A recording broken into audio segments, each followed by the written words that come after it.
shifting gears a little bit, I'd like to talk a little bit about the process and what it takes to actually, as investors, what it takes for you to invest, and as entrepreneurs, what it takes to get to a term sheet. So, in the past 12 months, how many deals have you invested in, and how many deals have you seen relative to that?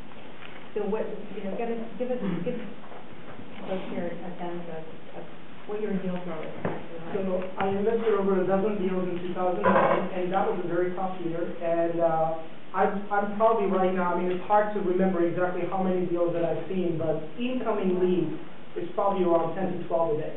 And I have to be honest with you, it's impossible to keep track of all of this, so it's really exciting. And I have to pick and choose which are the best potential options so I can really help them.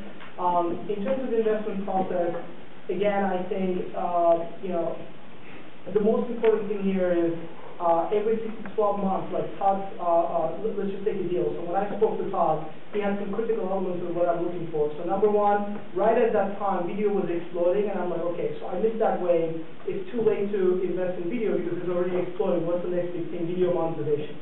So that was one of the 5 areas I was looking into, and that's exactly what Todd was targeting. The second thing is he was referred to me by somebody that I really trust, who's an entrepreneur himself and is a very good friend. So I could, I already knew Todd, but then I had somebody that could really watch for him, so that's another really important thing. And then finally, the thing that really what it boils down to is, you're looking basically, when you're meeting the entrepreneurs and investors, you want to have confidence that whatever they're saying, they're going to deliver. They're in an exciting business that's going to grow fast. They have kind of figured out what they need to do. They have a good plan, and they're going to create what I call an unfair advantage. And they have the best chance to do so. So when I looked at Todd's track record, I'm like, great, like he's already worked at a great company, and everything that he told me, he had a strong grasp of the business, and more importantly, he knew what his differentiation was going to be. It wasn't just a PowerPoint of, everybody is like, this is a billion-dollar market, we're going to go, and here's the competitive matrix, all of that. What I really want to hear is how you're going to excel and make a difference with your idea, and how likely are you to do that. And just to kind of extend the previous point, in the beginning, it's not like you have all the chips you want. You either you and your co-founder, maybe 1 or 2 other people. You have to look at your investors and advisors as your extended team.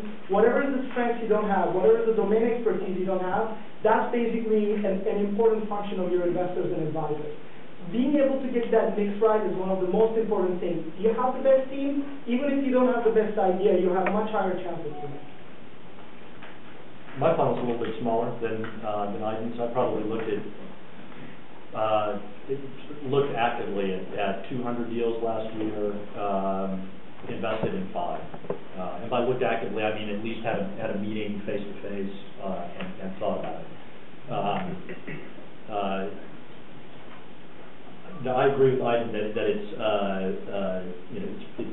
a challenge to be able to provide good feedback to every entrepreneur who wants to meet with you, and that's probably my biggest issue and my biggest regret. I wish I could provide more to all the entrepreneurs out there who are looking for fun and good feedback.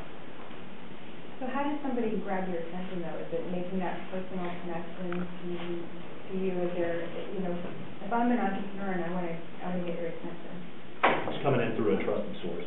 Is the way to optimize success. Come in through a lawyer, who is well connected in the community, an entrepreneur who's well known in the community, or someone in my network, another investor. Those are typically the 3 best ways. I agree with Bob, and I'm going to try to expand, and hopefully I can put this into a framework. So all you're trying to do when you're trying to meet investors is create a positive bias. So let me explain what I say. Most of the entrepreneurs I'm meeting, all you have to do is 10% more homework. Do your homework in terms of who you're meeting, what they invested in the past, have they said anything in the press in terms of areas that they're looking at, and anything in their background indicates that they're going to be interested in your idea. So people just kind of like launch into their presentation, they're excited about their company, they don't even think, first of all, they didn't even read the body language, does this person even care about the idea or even meeting me? Is there a good chemistry? I mean, you have all the sources now, Google, LinkedIn, Facebook. I mean, you can get so much information in a very short time about the person. Find out if they have a positive bias. If they're a biker, you're a biker, that's a positive bias. If they worked in healthcare, you're trying to do a healthcare startup, that's a positive bias. If they invested in, 5 video-related companies and they are knowledgeable about advertising, and you're trying to do advertising, that's a positive bias. What I'm trying to say is if you try to talk to an investor that looks great on paper but has no connection to your idea, you're not going to get the connection, and you're going to be frustrated because you're going to keep having meetings, and you're like, why is this person not related to my idea? It's because they don't care, right? Like, how do you make them care about the idea? How do you make them care about talking to you? And that's one of the most important things you need to get across.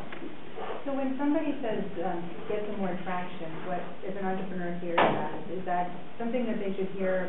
Should they interpret that as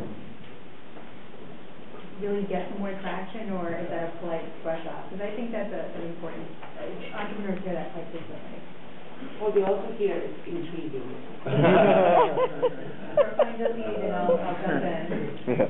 Yeah, I think get some more traction is probably 99% of the time. That's a polite way of saying no, honestly. Or a polite way of just kicking the can down the road and trying to stay connected with the entrepreneur in case something good happens in the future.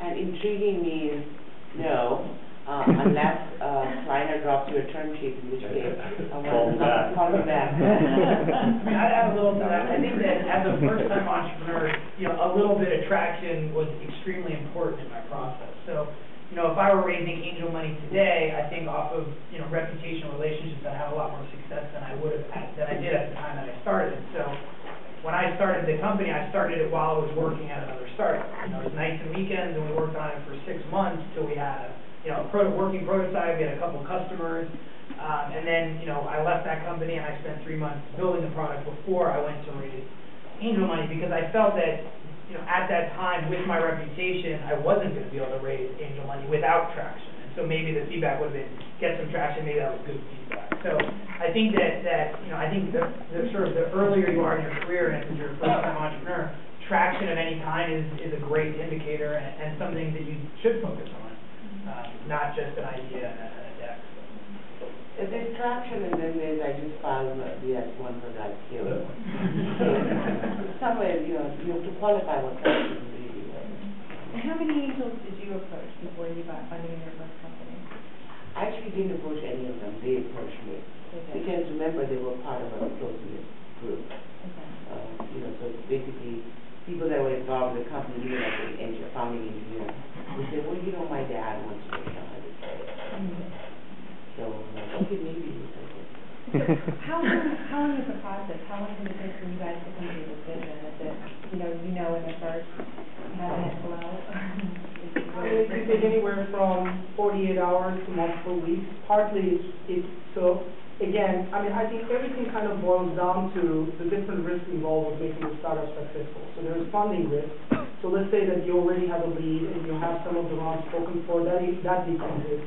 Then you have team risk. So how comprehensive is the team? Is it just one founder? Is it 2 founders with 2 really good people with some great advisors attached, right? So it kind of comes down to the traction problem. If somebody's asking for traction, basically the translation of all these different things, seeking traction, whatever, are 2 things. Number 1, there are not enough data points for me to have conviction. And number 2, it could also be, I'm not really a capable person to be convicted at early stage. So I'm going to make the investment as late as possible to reduce all the risk. And that's, I think, the black art of being a good investor. How early can you make that decision and can still be right or have good chances of being right?